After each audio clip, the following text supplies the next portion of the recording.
Naimbag na bigat, maayo na aldaw. Magandang araw. Ngayong Agosto, sama-sama ang ating puso't isipan sa paggunita ng buwan ng wika. Itanyag, ipagpunyagi at higit sa lahat ipagmalaki ang ating wika. Kaya ngayon, samahan niyo kaming alamin, ibahagi at ipagmalaki ang ating natatanging katutubong wika.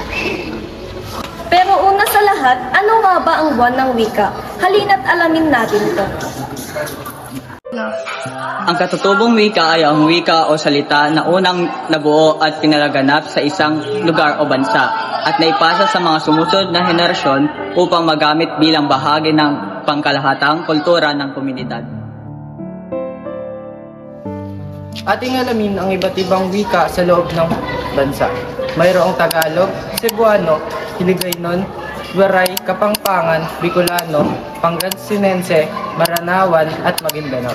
Malaya tayo nakakapagsalita ng ating mga sariling wika, kaya respeto ang kailangan nating ilahan. Kaya't ating gamitin ang pahayag na isinama ng kombinasyon ng wikang Pilipino. Sa pagpapaigting at pagpapaliwanag hinggil sa tema ng ating isinasabuhay para sa buwan ng wika, ngayong taon na ito. Bakit nga ba malaga ang wikang Pilipino? Halina't alamin natin.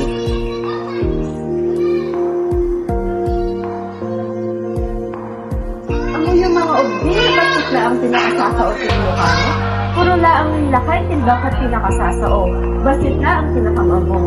Pero hindi nyo ba alam na sa bawat paggamit natin ito, nagkakaroon tayo, nagbibigay tayo ng konstitusyon sa ating sariling wika na ipagmamanto na rin natin ito? Isipin nyo. Kasi po sabi po ng karamihan, hindi na daw po natin kailangan umintinti pa ng ibang wika.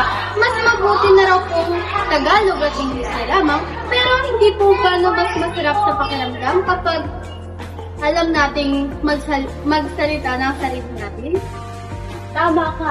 Sa iba nga may mga salitang hindi mo maririnig na ibang wika. Kaya dapat ipagmamalaki natin ito. Nakita niyo ba yun? Kahit magkakaiba ang ating wika, ang tunay na diwa ng komunikasyon ay nasa puso, pag-unawa at pagrespeto. Hindi hadlang ang pagkakaiba ng wika natin, kundi isa itong tulay na nagdudugtong din bilang mga Pilipino.